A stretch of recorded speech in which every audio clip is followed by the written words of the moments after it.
Hello everyone, welcome back UPPC the fight with in. आज की इस वीडियो में घटना चक्र वर्सेस स्टैंडर्ड बुक का परफेक्ट बैलेंस बताने वाली हूँ कि दोनों को एक साथ कैसे बैलेंस करके चला जाए कि घटना चक्र भी हमारी कंप्लीट हो जाए। बहुत से लोगों के माइंड में ये बात आती है कि क्या सिर्फ घटना चक्र रट लेने से यूपीपीसीएस प्रीलिम्स निकल जाएगा या फिर सिर्फ स्टैंडर्ड बुक पढ़ने से आप कट ऑफ क्लियर कर पाएंगे। सच तो ये है कि 2026 का कंपटीशन जिस लेवल पर बहुत सारे जो यूपीपीसीएस की तैयारी नहीं भी कर रहे हैं, जो वनडे एग्जाम की तैयारी कर रहे हैं, वो लोग भी यूपीपीसीएस को कंप्लीट कर लेते हैं। जिसके साथ ही यूपीएससी वाले तो करते ही हैं, तो ऑब्वियसली यूपीपीसीएस में कंपटीशन कुछ ज़्यादा ही है। एंड जैसे कि 2-3 सालों का पेपर देखते हुए पता चल रहा है कि कंपटीशन एंड पैटर्न लगभग चेंज ही हो रहा है हर साल। एंड फॉर्म भी लगातार ज़्यादा ही बढ़ रहे हैं, तो कंपटीशन तो ज़्यादा होगा ही। वहाँ आपको इन दोनों का परफेक्ट बैलेंस चाहिए। आज के वीडियो में मैं आपको अपना 70-30 रूल्स बताऊंगी जो आपकी तैयारी को एक परफेक्ट मोड में ले आए।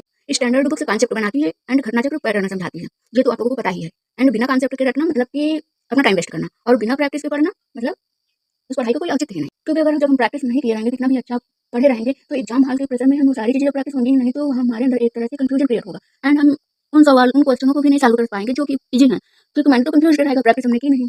तो आप लोग दिन का लगभग 70% समय स्टैंडर्ड बुक्स को दें, चैप्टर को गहराई से समझें। ये नहीं कि हमने पढ़ लिया बस फिनिश कर लिया, ये नहीं करना। आपको जो भी चैप्टर आप लोग पढ़ रहे हैं उसको समझ कर थोड़ा पढ़िए।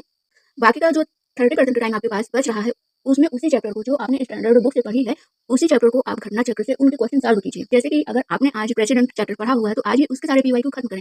इससे आपको पता चलेगा कि बुक्स में से क्या याद रखना है और क्या छोड़ना है, तो आपका माइंड ज़्यादा एक्टिव रहेगा।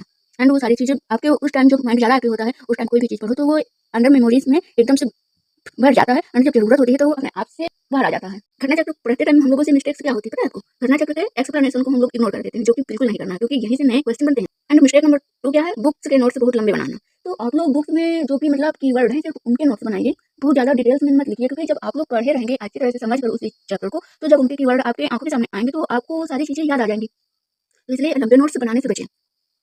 घटना चक्र में जो क्वेश्चन गलत हुए हैं, सिर्फ उन्हें ही अपनी बुक या नोट्स में मार्क करें। बाकी सबको नहीं करना है, जो आपको आ रहे हैं उनको बिल्कुल भी नहीं करना है। एंड जिसमें आपको 50-50 डाउट्स हो रहे हैं, उसको कोशिश कीजिए कि वो सेकंड रीडिंग, थर्ड रीडिंग तक आपके वो सारे क्लियर हो जाए। तो जो बिल्कुल नहीं आ रहे हैं उन्हीं का नोट्स बनाइए। अपनी तैयारी को बोझ मत बनाइए, उसे एक सिस्टम में ढालिए। बहुत ज़्यादा प्रेशर लेकर पढ़ने से कोई मतलब नहीं है। वो चीज़ें हमें याद भी नहीं होंगी अगर हम प्रेशर में पढ़ेंगे। तो इसलिए अपने माइंड को कूल डाउन रखिए, पढ़ते रहिए, क्योंकि ये लड़ाई आपकी खुद से है। Thanks for watching.